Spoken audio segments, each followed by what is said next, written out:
Hello बच्चों, welcome to our channel focus classes. तो क्या हालचाल आप लोगों के? आई होप सब बहुत बढ़िया होंगे और अच्छे से आप अपनी पढ़ाई कर रहे होंगे।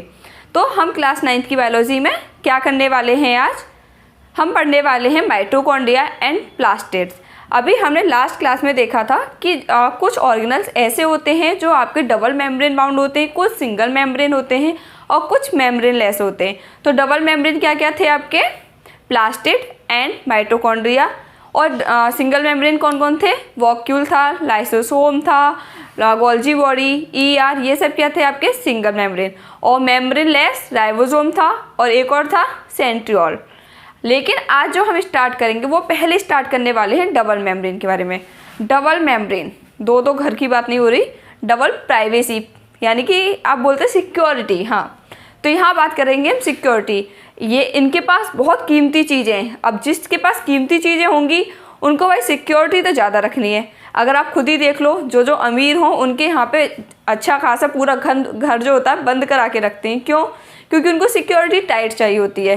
तो ये जो दो ऑर्गेनल हैं, कौन कौन से? प्लास्टिड और माइटोकॉन्ड्रिया, इनके पास भी ऐसी कोई ना कोई कीमती चीज़ है जिसकी वजह से इनको ना सिक्योरिटी चाहिए, यानी कि डबल सिक्योरिटी, जिसकी वजह से इनका जो स्ट्रक्चर है वो कैसा है? Double membrane bound. Double membrane का मतलब क्या है? यहाँ दो बाउंड्री प्रेजेंट है इनके पास। एक सिक्योरिटी के लिए एक्स्ट्रा रखते हैं, ये अपना प्रोटेक्शन एक्स्ट्रा चाहते हैं, इसलिए इनको एक्स्ट्रा चाहिए। ठीक है, तो अब हम पढ़ेंगे माइटोकॉन्ड्रिया। आप लोग पहले माइटोकॉन्ड्रिया के बारे में अगर कुछ जानते हैं तो एक बार रिवाइज करके देखें क्या हो सकता है, और नहीं जानते हैं तो आज चलो साथ में पढ़ते हैं हम। तो माइटोकॉन्ड्रिया होता क्या है? माइटोकॉन्ड्रिया को बोलते हैं हम, एक और इसका कॉमन नेम है जिसका जैसे हम बोलते हैं power house of the cell. ये आपको याद रखना है, power house of the cell क्यों बोलते हैं? अच्छा तुम बताओ, तुम्हारे घर में पैसा किसके पास रहता है? मम्मी के, पापा के, या तुम्हारे? मोस्टली कमाता कौन है? अच्छा चलो रहता किसके छोड़ो, क्योंकि कभी कभी क्या होता है पापा कमाते हैं लेकिन मम्मी के पास रखते हैं, तो ये नहीं कहते। कमाता कौन है? तो पैसा कमाने वाले को क्या बोलेंगे? घर का मुखिया, चीफ बोलेंगे। तो इसी तरह से यहाँ पे जो पूरी सेल है, सेल में जो पैसा कमाने का मेन काम है ना, देखो होता क्या है, वह मोस्टली अब क्या लेडीज़ भी कमा रही हैं, वीमेन भी आपका वर्क करती हैं, मेंस भी करते हैं। आजकल पॉसिबल ही नहीं है कि एक का करने के बाद पूरा खर्च उठा लें। तो यहाँ पे क्या है, मेल और फीमेल दोनों करते हैं। लेकिन मोस्टली अगर हम सबको मिला के देखें इंडिया में भी, तो मोस्टली कौन करता है? सबके यहाँ पे जेंट्स करते हैं, तो पापा तो काम करते ही करते हैं।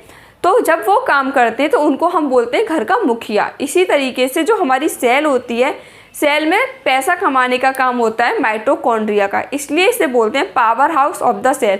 घर के सब डिसीजन, जो पैसा कमाएगा, सब घर के सब डिसीजन कौन लेता है? वही लेगा।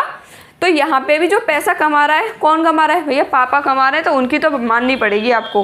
क्यों नहीं पाड़ोगे? नहीं उनकी बात मानोगे तो जूते पड़ेंगे, आपको डांट पड़ेगी, थप्पड़ वप्पड़ पड़ जाएंगे अच्छे खासे।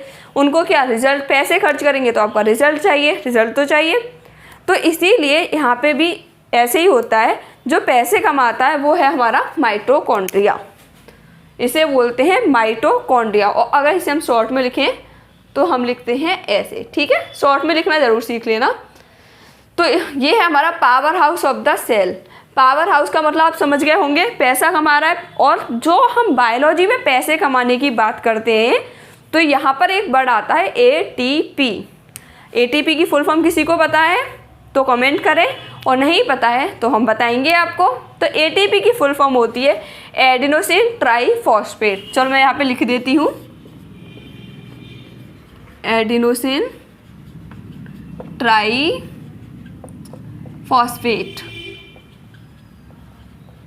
ओके, तो एडेनोसिन ट्राईफॉस्फेट फुल फॉर्म होती है आपके एटीपी की।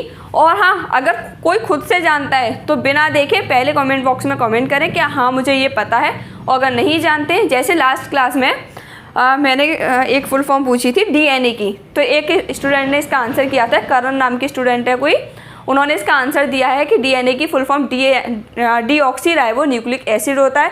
इसी तरीके से जो आप कमेंट करेंगे तो उनका नाम मैं लूँगी यहाँ पे।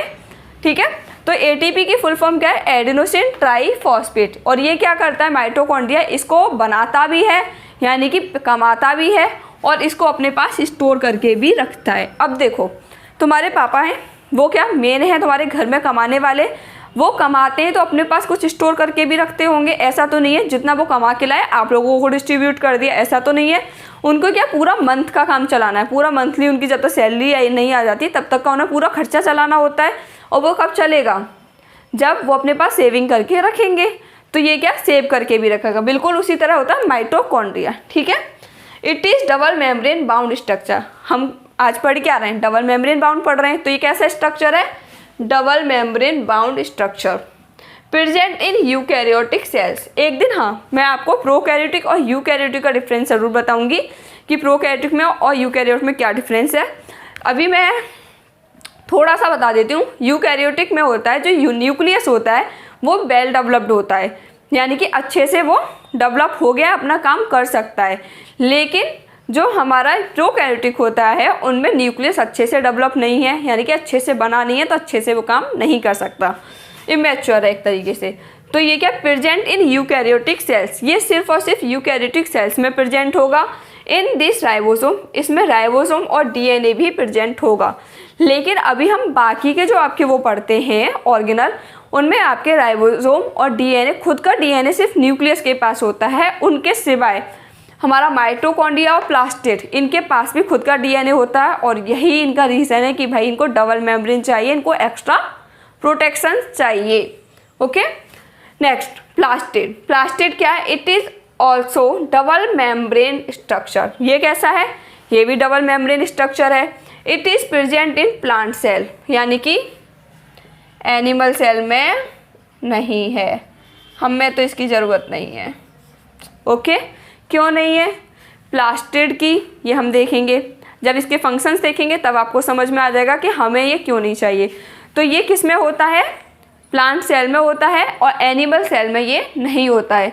इसके बाद it have ribosome and DNA, इसके पास भी अपने राइबोसोम होंगे, अपने डीएनए होगा। मतलब इनके पास क्या भैया सोना चांदी हीरा मोती भर भर के, तो इनको क्या सिक्योरिटी टाइट चाहिए कि कोई इनको चुरा के ना ले जाए। तो ये डीएनए और राइबोसोम क्या इनका सोना चांदी है, जिसे क्या भर के संभाल के रख रहे हैं।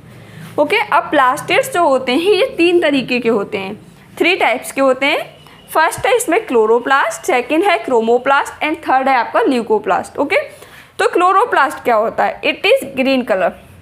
इसका मतलब क्लोरो का मतलब होता है ग्रीन, प्लास्ट यानी कि प्लास्टिड, तो ये किस कलर के होंगे, ग्रीन कलर के प्लास्टिड्स होंगे। कंटेन क्लोरोफिल पिगमेंट, ये क्या कंटेन करते हैं, क्लोरोफिल नाम के पिगमेंट को रखते हैं। और आपको ना थोड़ा सा और बता देती हूँ, क्लोरोफिल पिगमेंट कहाँ पर आता है, जब फोटोसिंथेसिस आपने 8th क्लास में पढ़ा होगा, तो फोटोसिंथेसिस जब होती है प्लांट्स में तो वहाँ पे आपका क्लोरोफिल नाम का एक पिगमेंट प्रेजेंट होता है, जिसकी प्रेजेंस में आपका फोटोसिंथेसिस होना पॉसिबल होता है।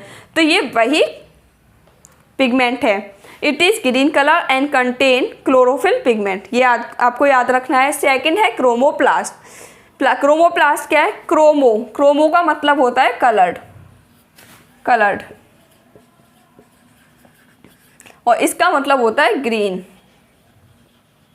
ओके, तो क्रोमोप्लास्ट यानी कि it is coloured but other than green. Green भी एक कलर है। आप बोलो यार दीदी ग्रीन का कलर नहीं होता, जो आपने उसमें लिख दिया ग्रीन और इसमें लिख दिया कलर्ड बट नॉट ग्रीन। लेकिन इसमें यही बता रहे हैं it is coloured but other than green colour. Orange colour है, रेड कलर है, बाकी के जितने कलर हैं वो इसमें प्रेजेंट होंगे, लेकिन ग्रीन कलर नहीं होगा। It is present in fruit. अब आप देखो फ्रूट, फ्लावर एंड रूट, ये कहाँ कहाँ प्रेजेंट होगा, फ्रूट, फ्लावर एंड रूट। ठीक है, इसका मतलब क्या है, अनार खाते हो, अनार कैसा होता है, रेड होता है। ऑरेंज है, ऑरेंज कैसा है आपका, ऑरेंज कलर का ही होता है। और लीची है, रेड कलर की होती है। ये कैसे, और फ्लावर्स में भी अगर आप देखो रोज़ है, मैरीगोल्ड है, ये सब क्या है अलग अलग कलर के फ्लावर्स हैं। तो ये इनमें जहाँ पर डिफरेंट कलर प्रेजेंट है प्लांट में, वहाँ पर आपका कौन सा पिगमेंट होगा, कौन सा प्लास्टिड होगा, क्रोमोप्लास्ट। और जहाँ पर ग्रीन पार्ट प्रेजेंट होगा यानी कि जो लीव्स हैं या स्टेम है, तो वहाँ पर होगा मेनली क्लोरोप्लास्ट। ओके, अब आपको याद आएगा लीफ में और स्टेम में रहेगा क्लोरोप्लास्ट, और बाकी फ्रूट, फल फूल वगैरह में क्या रहेगा, क्रोमोप्लास्ट। इसके बाद थर्ड है आपका ल्यूकोप्लास्ट। तो ल्यूकोप्लास्ट क्या होता है, इट इज़ कलरलेस।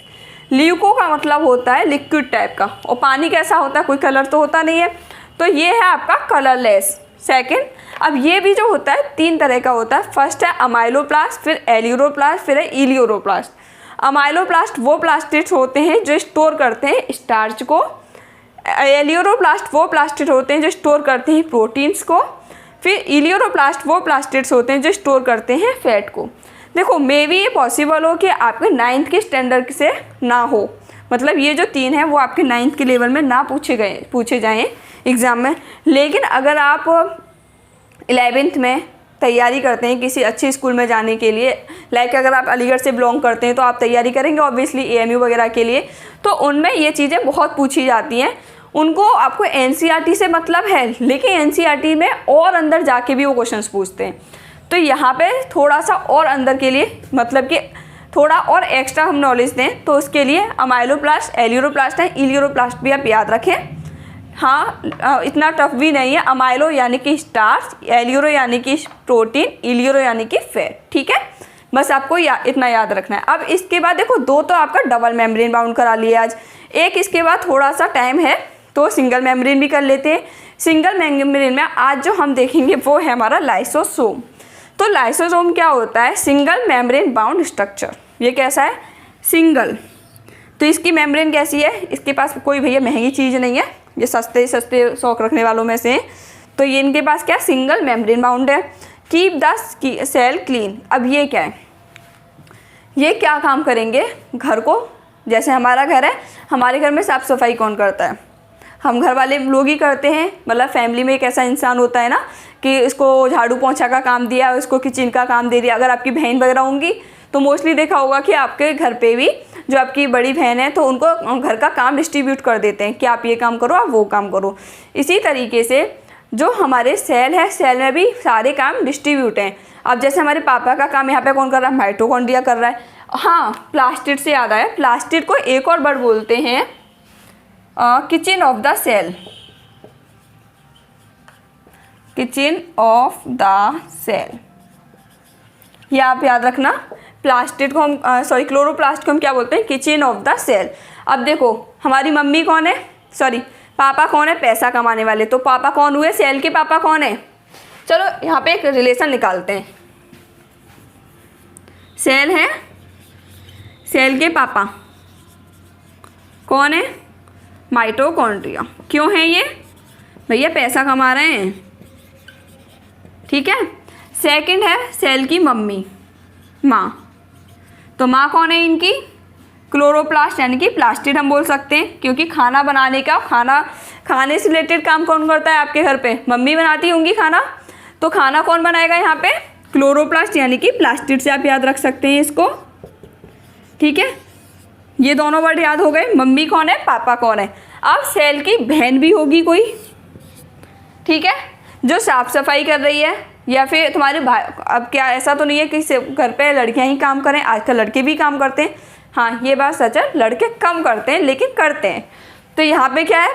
जो घर का साफ सफाई यानी कि सफाई करता कौन है? भाई इसको मैं भाई बहन नहीं बोल रही, फिर आप बोलोगे सफाई कौन करता है, तो वो है आपका लाइसोसोम। अब आपको जल्दी से याद हो जाएगा कि आपने क्या पढ़ा है। मम्मी पापा और घर का सफाई वाले इंसान को आज आपने पढ़ के ख़त्म कर दिया है सेल में। तो सफाई कौन करता है? लाइसोसोम करता है। Keep the cell clean. अब इस सेल को क्लीन कैसे करता है और इसको हम क्या बोलते हैं? एक और बात, इसको हम बोलते हैं सुसाइडल बैग। देखो आज आपने जो कुछ पढ़ा है उसमें क्या इंपॉर्टेंट है? दोनों डबल मेम्ब्रेन बाउंड स्ट्रक्चर हैं, आपको ये याद रखना ही रखना है। सेकेंडरी आपको याद रखना है इनको और क्या कहते हैं। जैसे माइटोकॉन्ड्रिया है तो माइटोकॉन्ड्रिया को बोलते हैं power house of the cell. तो ये क्या इसका दूसरा नाम है? Power house of the cell. Plastid का दूसरा नाम क्या है आपका? Kitchen of the cell. और लाइसोसोम का दूसरा नाम है आपका सुसाइडल बैग। सुसाइडल बैग क्यों बोलते हैं इसको? देखो ये कैसे है? सुसाइड का मतलब क्या होता है? आत्महत्या। तो इसे आत्महत्या करने वाला मतलब खुद ही आत्महत्या करता है। कैसे? ये क्या है? सफाई कैसे करेगा? अब जैसे कोई चीज़ है यानी कि कोई और ऑर्गेनल है, राइबोसोम है, ये आपका माइटोकॉन्ड्रिया है, क्लोरोप्लास्ट है, ये ना काम करना बंद कर देते हैं, किसी भी तरह से ख़राब हो जाते हैं। तो जब ये ख़राब होते हैं तो उनको ये ख़त्म कर देता है, यानी कि कुछ ऐसे एंजाइम्स, कुछ ऐसा मतलब एसिड सीक्रेट करता है, जिसकी वजह से वो उनको मार देता है। और जब ये उनको मार देता है तो कभी कभी क्या होता है, ये खुद को भी नहीं पहचान पाता। जब ये मारता है, एसिड रिलीज़ कर रहा है, तो कभी कभी क्या खुद को भी नहीं पहचान पाता। जब ये खुद को भी नहीं पहचान पाता तो ये क्या करता है, खुद का भी स्वाहा कर देता है, खुद को भी फंदे पे लटका देता है। तो इसलिए इसे बोलते हैं हम लाइसोसोम। लाइसोसोम को हम क्या बोलेंगे, सुसाइडल बैग। और प्लास्टिड को बोलेंगे हम kitchen of the cell. Mitochondria को बोलेंगे हम power house of the cell. अब इनके स्ट्रक्चर एक बार में दिखा देंगे हम, ठीक है। तो आज आपको इतना समझ में आ गया। अब कल जो हम पढ़ेंगे वो पढ़ेंगे इनके single membrane structure. Single membrane कौन है, वॉक्यूल है, ER है, गोल्जी एपरेटस है, तो और राइबोसोम है। एक बार राइबोसोम तो मेम्ब्रेनलेस है। तो बाकी के कल 3-4 और बच्चे हमारे सिंगल मेम्ब्रेन हम कल करते हैं। आज डबल मेम्ब्रेन कंप्लीट। तो 1-2 दिन में आपका ये चैप्टर भी ख़त्म कर देंगे, डोंट वरी। सो अगर आपको क्लास समझ में आई है अच्छे से, और हाँ अगर आपको समझ में आया है तो आप स्क्रीनशॉट ले लें और नोट्स बना सकते हैं। आप अपना नोटबुक में लिखें, ठीक है। तो आई होप आपने स्क्रीनशॉट ले लिया होगा और आपको अगर समझ में आई है क्लास, और अगर आप चाहते हैं सामने वाले का भी थोड़ा सा भला हो, सामने वाला आपका दोस्त हो सकता है, और अगर आप उनकी नहीं सोच रहे तो थोड़ी हमारी सोच लेना, हमारा भला करने के लिए आप इस क्लास को लाइक कर सकते हैं। और समझ में आए और आप चाहें दूसरे का भी भला हो तो उसको शेयर कर सकते हैं। Okay, so thank you so much for watching my video and please like, share and subscribe. Bye bye. अब मिलते हैं हम नेक्स्ट क्लास में सिंगल मेम्ब्रेन के साथ में, जिनके पास नहीं है कोई भी खजाना। बाय।